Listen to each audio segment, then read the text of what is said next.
জামালপুরের সরিষাবাড়িতে বজ্রপাতে ফরিদ মিয়া নামে এক কৃষকের মৃত্যু হয়েছে। ৪ জুন মঙ্গলবার সকালে উপজেলার সাতপোয়া ইউনিয়নের চর সরিষাবাড়ি পূর্বপাড়া গ্রামে এ ঘটনা ঘটে। এ ঘটনায় একই গ্রামের শাহজামাল এবং তার ছেলে সবুর মিয়া গুরুতর আহত অবস্থায় জামালপুর জেনারেল হাসপাতালে চিকিৎসাধীন রয়েছেন। নিহতের পরিবার সূত্রে জানা যায়, নিহত ফরিদ মিয়া মঙ্গলবার সকাল 8:30টার প্রতিবেশী কালুনিয়া জমিতে দিনমজুর হিসেবে ধান কাটতে যায়। এ সময় বৃষ্টি শুরু হলে প্রকট আকারে বজ্রপাত পড়ে ফরিদ মিয়ার উপর। তখন পাশের জমিতে থাকা শাহজামাল ও তার ছেলে সবুর মিয়া সহ ৩ জন গুরুতর আহত হয়।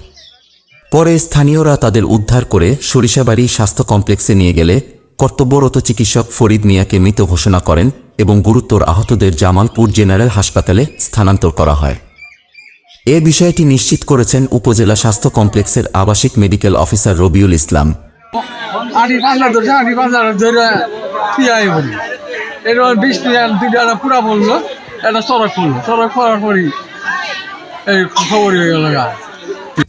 মানে বৃষ্টি চমকানো শুনে আমরা আড়ি জড়াইতেছি, আড়ি জড়াই হেরে একেবারে 100 ধান কাটছি। এর মধ্যে মানে একটা চমকানো একটা শব্দ এলো, আর পরে হঠাৎ করে আমি মানে নিজে ভরে গেছি।